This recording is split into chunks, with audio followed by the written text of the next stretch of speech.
स्वागत है आपका। मैं हूं आपके साथ निशु शर्मा। आज बात होगी बिहार की। बिहार में 4 महीने बाद होने वाले विधानसभा चुनावों पर एआईएमआईएम की एंट्री ने पहले से ही राजनीति का माहौल गरमा दिया है। असदुद्दीन ओवैसी की पार्टी ने राजद सुप्रीमो लालू यादव को पत्र भेजकर महागठबंधन में शामिल होने की पेशकश की है, ये तर्क देते हुए कि इससे सांप्रदायिक ताकतों को सशक्त होने से रोका जा सकता है और इन ताकतों को हराने के लिए एकजुट होना जरूरी है, अहम है।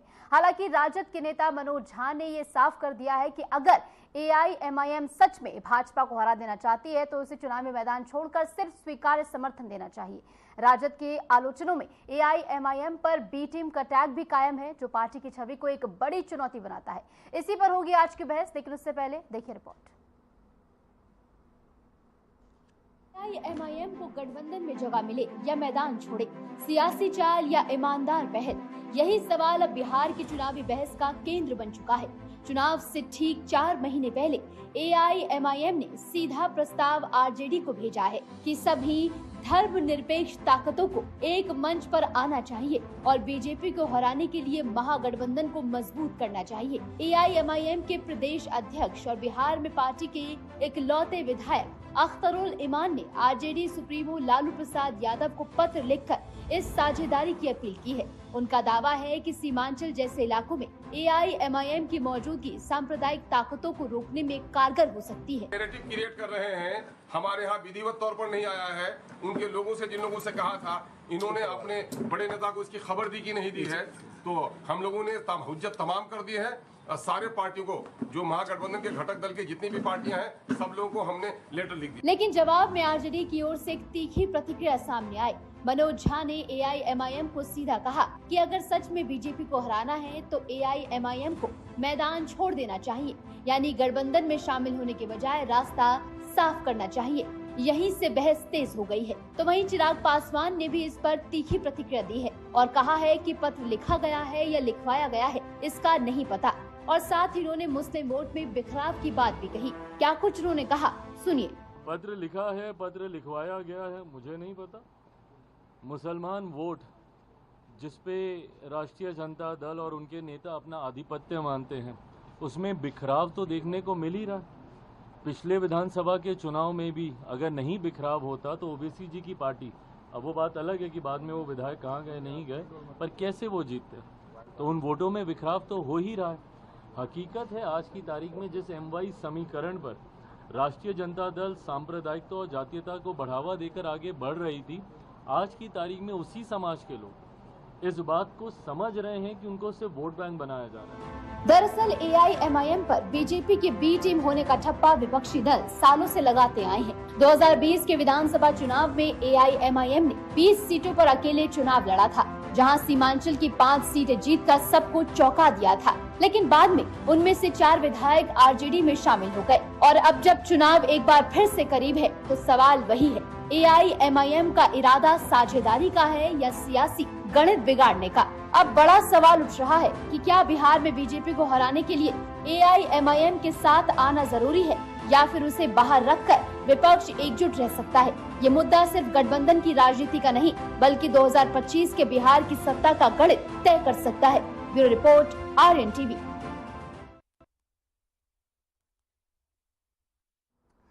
तो बिहार विधानसभा चुनावों को लेकर सियासी बिसात बिछना शुरू हो गई है और ऐसे में एआईएमआईएम की ओर से प्रस्ताव पेश किया गया है आरजेडी के सामने कि सभी को साथ आना होगा अगर बीजेपी को हराना है। लेकिन ऐसे में आरजेडी के मनोज झा की ओर से जो बयान सामने आया है उसको लेकर सियासी बयानबाजी जो है और तेज हो गई है, क्योंकि मनोज झा ने यह साफ कहा है कि एआईएमआईएम अगर चाहती है कि बीजेपी को हराया जाए तो उसे चुनाव लड़ना ही नहीं चाहिए। अब इस हिदायत को लेकर एआईएमआईएम की ओर से क्या कुछ रुख अपनाया जाता है, क्योंकि अक्सर हम देखते हैं, अक्सर नहीं हम कहें कि हर बार ऐसा कहा जाता है कि एआईएमआईएम जो है वो बी टीम की तरह काम करती है बीजेपी का। तमाम विपक्षी दल हो, आरजेडी है जिसमें कांग्रेस है, महागठबंधन के तमाम दल जो है ये आरोप एआईएमआईएम पर लगाते हुए नजर आते हैं।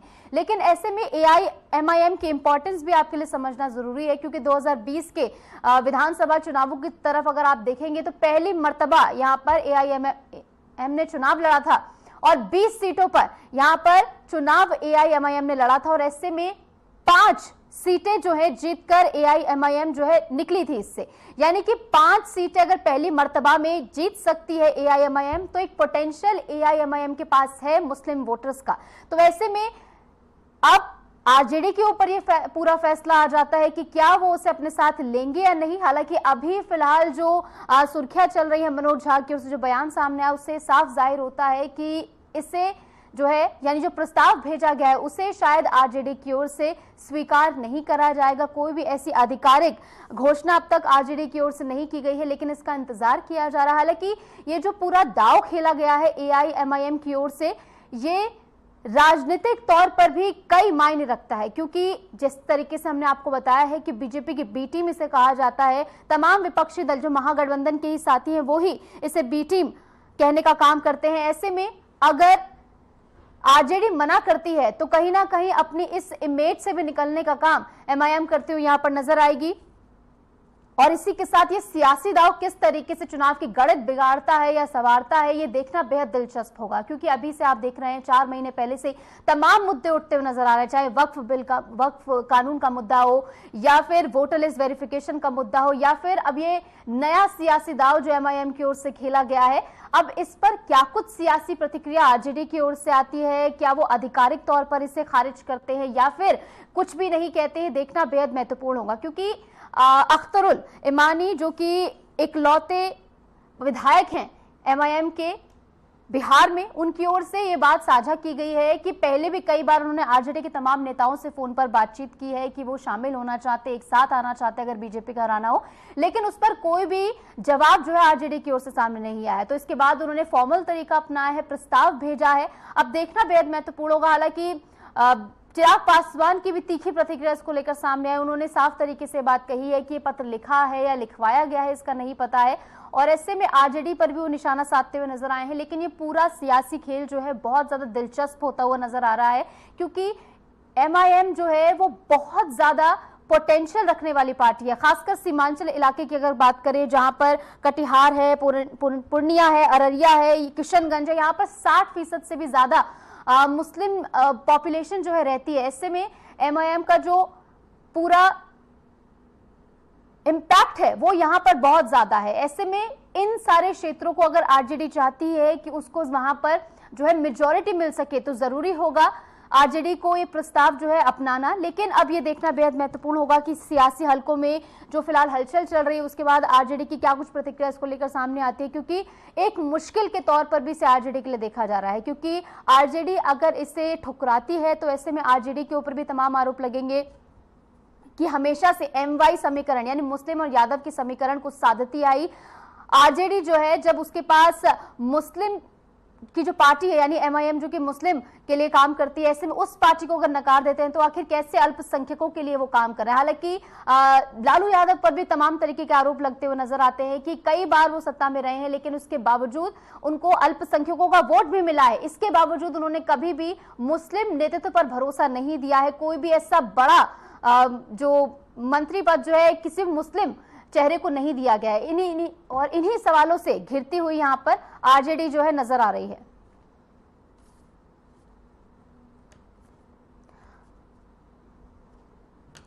और इस बीच हमारे साथ जेडीयू से प्रवक्ता अशोक पटेल जी जुड़ गए हैं फोन लाइन पर। सर बहुत बहुत स्वागत है आपका।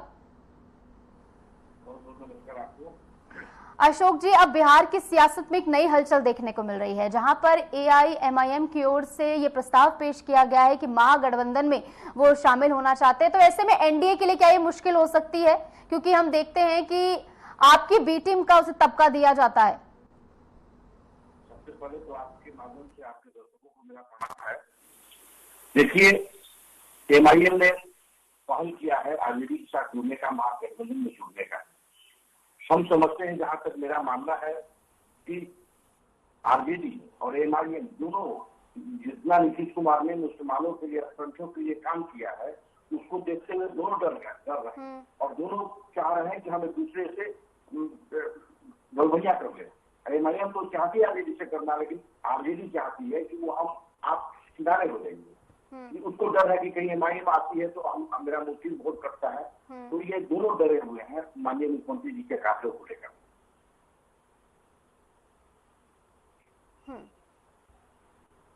मेरी आवाज जा रही है? बिल्कुल, यानी कि लगातार हम देख रहे हैं कि पूरे तरीके से यहाँ पर जो है सियासी बिसात बिछती हुई नजर आ रही है। इस बीच हमारे साथ अख्तरुल ईमान जी भी जुड़ गए हैं। सर, बहुत बहुत स्वागत है आपका। आपकी ओर से प्रस्ताव जो पेश किया गया था, आपने जरूर सुन लिया होगा क्या कुछ मनोज झा की ओर से कहा गया है। इसके बाद AIMIM के पास क्या कुछ विकल्प बचते हैं? देखिए, मामला ये है कि मनोज झा जी प्रवक्ता हैं, वो अपना बयान दे सकते हैं, लेकिन जहां तक मुझे खबर है कि पार्टी ने लालू जी को और तेजस्वी जी को इसके लिए अधिकृत कर दिया है कि किनसे हमारा गठबंधन होना है, नहीं होना है। हम लोग तो इंतजार करेंगे उनका। तो ये उसके लिए इम्पावर है भी नहीं ये कहने के लिए। और जिस अंदाज से मनोज झा जी ने कहा है, ये कहीं से भी लोकतांत्रिक भाषा नहीं है। ये फ्यूडल लोगों की जबान है कि दलितों में, कमजोर तबकात में कोई लीडरशिप खड़ी नहीं हो, है ना। तो ऐसे में सर, अगर ये बात भी निकलकर सामने आ रही है कि अगर आप महागठबंधन में शामिल होते हैं तो लगभग 20 से 30 सीटों की मांग आप करते हुए नजर आए, क्योंकि पिछली बार आप 20 सीटों पर अकेले लड़े थे। तो ऐसे में 20 से 30 सीटें आप मांगेंगे, तो ऐसे में महागठबंधन मुश्किल हो जाएगा आपको उतनी सीट देना। तो क्या ये वजह भी हो सकती है? तो क्या आप इस चीज को लेकर कॉम्प्रोमाइज करने के लिए तैयार हैं? पहले ये बात कि वो पहले हमसे बात करने के लिए तैयार हो तब है ना। गालिब का एक शेर में पढ़ता हूँ, लाग हो तो समझन लगाओ, न हो कुछ तो धोखा खाए क्या। अभी वो बात करने के लिए तैयार नहीं, तो सीट शेयरिंग की बात कहाँ से आ गई, है ना। तो ये तो दूसरे स्टेज की गुफ्तगू है ये। अभी तो ऐसा कुछ मामला आया नहीं, ऐसा मामला आया नहीं। ऐसे में सर, किसी भी आपात स्थिति के लिए मुझे लगता है आप तैयार होंगे। अगर नहीं भी मानती है तो कितनी सीटों पर आप लड़ने की तैयारी इस बार कर रहे हैं? मामला ये है कि हम लोगों ने बिहार के हित में, है ना, हम विचारधारा की लड़ाई लड़ते हैं। बिहार में जो ये सांप्रदायिक सरकार है, इसने बिहार का बड़ा नुकसान किया है। गरीबों का, दलितों का, पिछड़ों का, महिलाओं का, व्यवसायियों का, और सबसे बड़ा के सामाजिक सौहार्द को इसने बिगाड़ कर रख दिया है। करप्शन की गंगोत्री बह रही है यहाँ पर, है ना। तो अफसरशाही का नंगा नाच हो रहा है। तो ऐसे सामंतवादी सरकार को हटाना जरूरी है। उसके लिए सेकुलर वोटों का और लाइक माइंडेड लोगों का एक साथ मिलकर बैठना जरूरी है। मैंने अपनी तौर पर जरा सा उदारता दिखाई है। मेरी ये इस उदारता को कोई मेरी कमजोरी नहीं समझे। मुझे किसी के पैसा की जरूरत नहीं है। मैं तो बिहार के हित में बात कर रहा हूँ। अगर वो न हो सका तो थर्ड ऑप्शन मेरा है, हम थर्ड फ्रंट बनाएंगे। पिछले दिनों में भी हमारे घटक के लोग थे और है, आज मैं भी उन लोगों से बात कर रहा हूँ। मुझे कोई दिक्कत नहीं है ना, मुझे कोई दिक्कत नहीं है। मैं तो ये कह रहा हूँ, बिहार के लोगों को मैं संदेश देना चाहता हूँ कि जो लोग मुझ पर नाना प्रकार का इल्जाम लगाते हैं, उनसे पूछिए कि मैं सेकुलर वोटों को बिखरने से रोकना चाहता हूँ। ये कौन लोग हैं जो सेकुलर वोटों के बिखराव को रोकने के लिए तैयार नहीं है? ये तो मैं जनता की अदालत में बात ला चुका हूँ ना, उसके गवाह तो आप लोग होंगे ना जी। ऐसे में सर, एक आखिरी सवाल मेरा आपसे रहेगा कि आरजेडी पर, जो कि वक्फ कानून को लेकर लगातार विरोध कर रही है, मुस्लिमों की हितैषी जो बनती है, आरजेडी पर तमाम आरोप लगते हैं कि जब जब लालू यादव सत्ता में रहे हैं उनके पास इतनी पावर रही है, लेकिन इसके बावजूद अल्पसंख्यकों का वोट उन्हें मिला है, लेकिन उतनी पावर उन्हें नहीं दी है। यानी उतनी जितनी वो डिजर्व करते हैं, ना ही कोई ऐसा बड़ा पद मुस्लिम चेहरे को उनकी ओर से दिया गया। तो ऐसे में आपकी क्या मजबूरी है जो आप उस तरफ जा रहे हैं? मतलब ये समझना बहुत जरूरी है। जानता हूं, लेकिन इस वक्त मामला ये है कि बिहार में सांप्रदायिक लोगों के चंगुल से बिहार को निकाला जाए। और मामला ये है कि गठबंधन के लोगों को मिलकर बात करना चाहिए कि किसकी कैसी हिस्सेदारी होनी चाहिए। माई समीकरण पर ही राजद टिकी हुई रही है। जो लीडर उनमें है माई के, उनको इस मामले में समझदारी दिखानी चाहिए। मैं तो अलग आइडेंटिटी के साथ उनसे शामिल होना चाहता हूँ। जाहिर है कि मैं अपने हिस्से की बात करता हूँ बाहर भी, और जहाँ भी रहूंगा बात करूंगा। ठीक है सर। तो कुल मिलाकर आपकी ओर से बात साफ कही गई है कि अगर वो इसे समझते हैं, इसे स्वीकार करते हैं तो ठीक है, नहीं करते हैं तो भी ठीक है। यानी आपकी तरफ से आगे के लिए तैयारी भी की गई। सर, बहुत बहुत शुक्रिया, आप हमारे साथ जुड़े और इस चर्चा में आपने हिस्सा लिया है। हमारे साथ अशोक जी भी लगातार बने हुए हैं। अशोक जी, देखिए, जिस तरीके से आपने सुना है कि MIM की ओर से साफ ये बात कही गई है कि चाहे आरजेडी अपने कार्यकाल में मुस्लिमों की हितैषी रही है, लेकिन कोई बड़ा पद उनकी ओर नहीं दिया गया है, लेकिन इसके बावजूद वो सिर्फ आपको हराने के लिए उनके साथ आ रहे हैं, उनकी ओर से कहा जा रहा है। यानी आप समझ रहे हैं कि आपको हराने के लिए कितना ज्यादा मोटिवेशन है।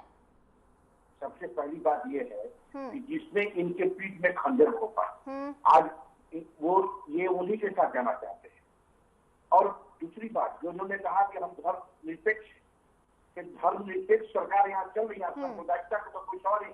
जब से नीतीश कुमार जी मुख्यमंत्री बने हैं, एक भी सांप्रदायिक दंगे हुए हैं क्या?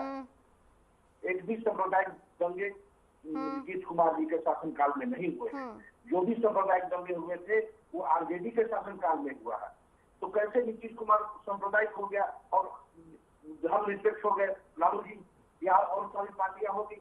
ये जानबूझ करके ये बस एक इन लोग का है, ये इन लोग पे डालना है बस, और कुछ नहीं। नीतीश कुमार जी जब से शासन में रहे तब से एक भी सांप्रदायिक दंगा नहीं हुआ। मुसलमानों के हित में जितना नीतीश कुमार जी ने किया, भूतों ने थोड़ी की। इन्होंने सिर्फ मुसलमानों को डरा करके वोट लेने का काम किया है, बल्कि मुसलमानों के हक में कोई काम करने का नहीं किया। तालिमी वर्कर जो भी काम किया नीतीश कुमार जी ने काम किया है, और ये झूठ मूठ का सांप्रदायिक बनाने और तुले थे। अशोक जी, एक सवाल मेरे जहन में आता है कि हर बार ऐसा क्यों होता है कि महागठबंधन के दल ही जो है मुस्लिम वोटों के लड़ते हुए नजर आते हैं? आपके तबके में क्यों नहीं लड़ाई होती है इसके लिए, ये मैं समझना चाहती हूँ। क्योंकि हम देखते हैं कि एक बड़ा हिस्सा, एक मिनट, ये बड़ा हिस्सा सीमांचल में है जो कि मुस्लिम आबादी का, यहाँ पे 60% मुस्लिम रहते हैं, जहाँ पर किशनगंज हो, अररिया हो, कटिहार हो, पूर्णिया हो। क्या यहाँ पर आपको नहीं चाहिए वोट? जी, हमको तो वोट हर जगह चाहिए और हर जगह मिलता नहीं है। क्या हम सीमांचल में विधायक हमारे नहीं जीत के आए? हमारे विधायक पहले सीमांचल से भी जीत करके आए हैं, लेकिन जो हमारा जो गठबंधन है वो मजबूत गठबंधन है। हेलो, आपकी आवाज आ रही है, बोलिए बोलिए। हेलो, बोलिए अशोक जी, आपकी आवाज पहुंच रही है। जी जी, तो हमारा जो गठबंधन है वो मजबूत गठबंधन है। हम किसी मुद्दे पे लड़ाई नहीं करते। सबसे बड़ी बात एक चीज और थी, मुसलमानों के हित में जितना नीतीश कुमार ने काम किया वो बीजेपी के साथ रहते हुए भी काम किया, और ये जानबूझ करके सांप्रदायिक मुद्दा बनाते हैं। सीमांचल एरिया में जो हमारा वोट बैंक है, वो हमारा ये वोट बैंक मुसलमानों का आकर्षण हमारे नीतीश कुमार पर है। नीतीश कुमार जी ने जितना मुसलमानों के लिए काम किया, ये तो डर रहे हैं, चाहे AMIM वाले हो या आरजेडी वाले हो, ये दोनों एक इसलिए होना चाहते हैं क्योंकि वहाँ सीमांचल के मुसलमान नीतीश कुमार को दिल से मानते हैं। ठीक है, यानी कुल मिलाकर आप बात कर रहे हैं कि आप भी उनके लिए काम कर रहे हैं, लेकिन इसके जैसा हम जानते हैं कि पॉलिटिक्स हमारे नेता नीतीश कुमार जी ने ही काम किया है, बाकी पहले भी देख लीजिए किसी ने काम नहीं किया, और अभी तो आगे तो नहीं जानते हैं, लेकिन भूतों में भविष्य ऐसा मुख्यमंत्री ने बिहार को मिला था, न मिलेगा। हर वर्ग हर तबका के लिए काम करने का काम किया है। ठीक है अशोक जी, ठीक है। हमारे साथ मनमोहन गामा जी भी जुड़ गए हैं, AIMIM के प्रवक्ता हैं। सर, बहुत बहुत स्वागत है आपका। जी धन्यवाद। सर, बात हो रही है कि सीमांचल में आपका पोटेंशियल जो है वो बहुत ज्यादा है, क्योंकि 60% आबादी के मुस्लिम वहां पर रहते हैं। तो ऐसे में आखिर क्या मजबूरी है आरजेडी की जो आपको वो अपनी पार्टी में नहीं ले रहे हैं? क्योंकि जिस तरीके से मनोज झा के बयान सामने आए हैं तो साफ लग रहा है कि आपका प्रस्ताव जो है वो स्वीकार नहीं करेंगे। तो ऐसे में आप क्या समझते हैं कि आरजेडी की क्या मजबूरी यहाँ पर आड़े आ रही है? वास्तविकता तो यह है कि ऑल इंडिया मजलिस इत्तेहाद मुस्लिमीन सिर्फ सीमांचल में ही नहीं, बिहार के कोने कोने में वर्तमान में आप देख सकते हैं कि बिहार में पूर्वी चंपारण से राणा रणजीत सिंह को चुनाव लड़ाया जा रहा है। उस परिवार का वो बेटा है जिसके पिता मंत्री रहे हैं आरजेडी, वो खुद विधायक भी, सांसद भी रहे हैं। तो आप ये नहीं कह सकते कि जहां मुस्लिम क्षेत्र है वहीं ऑल इंडिया में प्रभाव होता है। और ये घबराहट गठबंधनों का, ये नहीं चाहते कि मुसलमानों की आवाज बनने वाला, गरीबों की आवाज बनने वाला पार्टी मजबूत हो जाए। और जो इनको हमारे प्रदेश अध्यक्ष अरशद इमाम साहब ने पत्र लिखा, वो लिखने का मकसद यही था कि भाई कल को आप ये न कहें कि हमें नुकसान हो रहा है, क्योंकि बिहार की आवाम ने हमें पिछले चुनाव में 5 सीटें दी, 20 पे हम लड़े, 5 पे हम आपको सेकंड पोजीशन पे रहे, लेकिन तो 4 आपकी आरजेडी ले गई थी बाद में। हाँ देखिए, अब किसी के माथे पे तो लिखा होता नहीं कि ये रहेगा, लेकिन अब आप उनका ही हाथ थामने को तैयार हैं, जिन्होंने आपके 4 विधायक लिए, अब आप उनके साथ आने को तैयार हैं, प्रस्ताव भेज रहे हैं। परिस्थितियां बिहार को बर्बाद करने में भाजपा ने महत्वपूर्ण भूमिका निभाई है। तो हम चाहते हैं कि बिहार में भाजपा नहीं है, और भाजपा को रोकने की शर्त से हम चाहते थे, लेकिन जब गठबंधन ही भाजपा की एक टीम बनने से ऑल इंडिया में कुछ कर नहीं सकता। हाँ। न जनता के बीच जाकर के ये कह सकते हैं कि भाई ये वोट काटने के लिए आए। हम चुनाव लड़ेंगे, मजबूती के साथ लड़ेंगे। हमारी राजनीतिक पार्टी है, कोई एनजीओ तो है नहीं कि भाई हम सिर्फ 5 साल घूमते रहेंगे और चुनाव के वक्त में हम कहेंगे लालू यादव जिंदाबाद कह दो, तो नहीं है। अब तो बिहार की जनता कह रही है बैरिस्टर साहब जिंदाबाद। देखिए मनमोहन जी, चुनौती आपके लिए कई सारी है। पहली चुनौती ये है कि पहले वाला परफॉर्मेंस दोहराना है, या फिर कहें कि उससे एक लंबी लकीर खींचनी है। तो इसके लिए जाहिर है कि आपको ज्यादा सीटों की जरूरत पड़ेगी। अगर आपका प्रस्ताव वो एक्सेप्ट कर लेते हैं तो ऐसे में कितनी सीटों की मांग आप रखेंगे? हालांकि अभी तक हल्कों में जो बातें चल रही है 20 से 30 सीटें शायद आप सोच रहे हैं कि मिल जाएंगे आपको गठबंधन में। 25 सीटें हम चाह रहे हैं कि गठबंधन में हमें ये दे दे। कितनी सर, कितनी? 25 36 25 अच्छा 25 जी जी।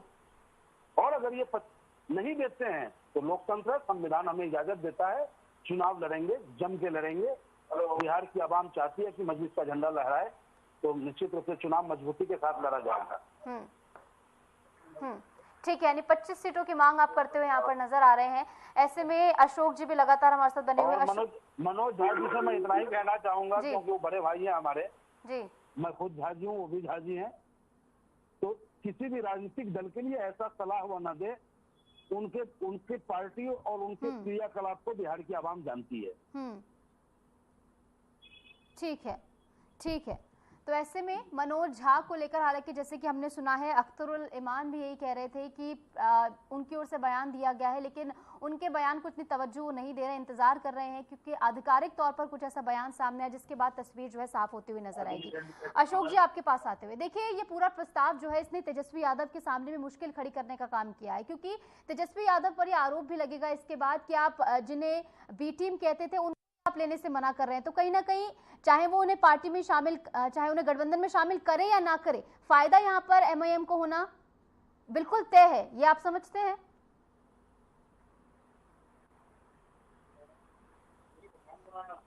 अशोक जी, आप तक मेरी आवाज पहुंच पा रही है?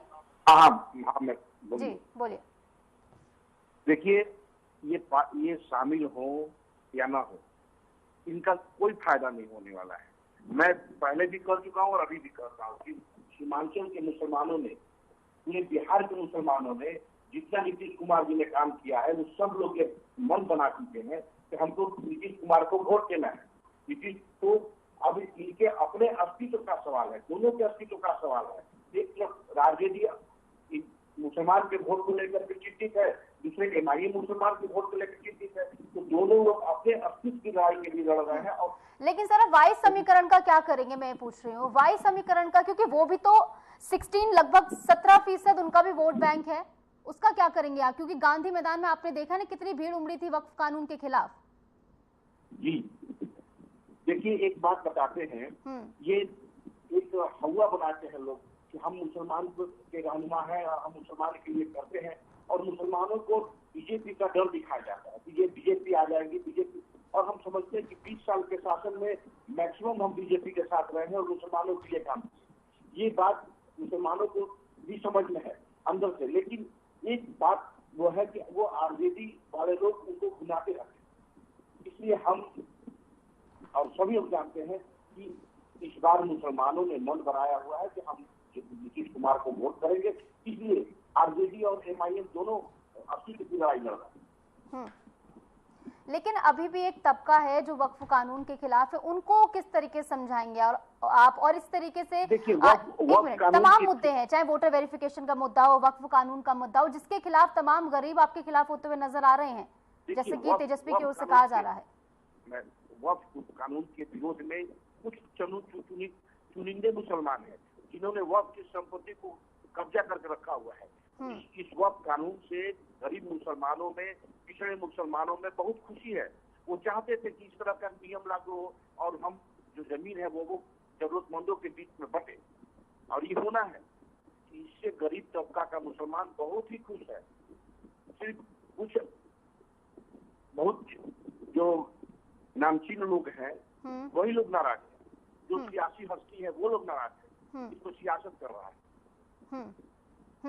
ऐसे में मनमोहन गांव जी लगातार हमारे साथ बने हुए। मनमोहन जी, वक्फ कानून पर भी मैं आपका एक कमेंट चाहूंगी, क्योंकि आप देख रहे हैं आप भी वक्फ कानून के खिलाफ हैं, महागठबंधन भी उसके खिलाफ है। ऐसे में आप तो अलग अलग लड़ते हुए नजर आएंगे, तो किस तरीके से जनता इस चीज को समझेगी?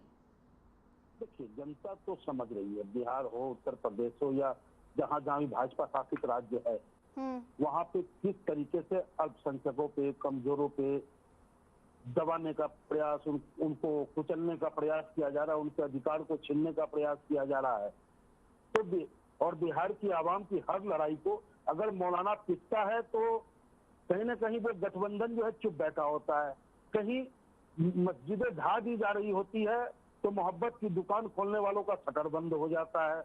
उस वक्त भी बैरिस्टर असदुद्दीन ओवैसी और अफजल इमाम साहब फ्रंट पे होते हैं और उनकी हक की बात, हक की लड़ाई लड़ने का काम करते हैं। तो बिहार की आवाम को पता है कि भाई जब हम अकेला एक विधायक इतनी लड़ाई लड़ रहा है तो ऑल इंडिया में जिसे तहत उसमें 25 विधायक होगा, 4 लिया है, 24 लेने का वादा किए हैं हमारे नेताजी ने, और बिहार की जनता ने कहा कि 4 की जगह 24 देंगे। तो 24 आएगा और मजबूती के साथ हम अपनों की लड़ाई लड़ेंगे। और वक्फ बोर्ड बिल के खिलाफ हम है, क्योंकि वक्फ बोर्ड बिल में जिस तरीके से हमारे सर अब तो कानून बन चुका है। ठीक है, सरकार जिसके हाथ में होगी लाठी भैंस खोल ले जाएगा, स्थिति तो ये बन गया है। यहाँ तो मुख से निकला हुआ शब्द भारतीय जनता पार्टी का कानून बन जाता है। आज गाजियाबाद के अंदर में, लेकिन सर स्टेट के पास इतनी पावर नहीं है ना। तेजस्वी यादव ये कह रहे हैं कूड़े में फेंक देंगे, लेकिन उनके पास है पावर, इतनी क्यों फेंक पाएंगे कूड़े में? छोटी सी बात सुने आप जी। गाजियाबाद शहर बसा है नवाब ज़ियाउद्दीन के नाम पे, और ज़ियाउद्दीन के मकबरे को आज भारतीय जनता पार्टी का मेयर श्रीमती सुनीता दयाल जो है शर्मा जी, उसे अवैध बता रहे हैं और बुलडोजर लेके पहुंचने की बात कर रहे हैं, और वहां लोगों को धमकाने का बुलडोजर आज चला भी दिया गया है। ठीक है, और फिर माफ कीजिएगा सर, आपको बीच में रोक रही हूँ, वक्त हमें इतने की इजाजत देता है। बहुत बहुत शुक्रिया, आप दोनों हमारे साथ जुड़े, इस चर्चा में हिस्सा लिया। फिलहाल के लिए हमारी इस चर्चा में इतना ही। नमस्कार।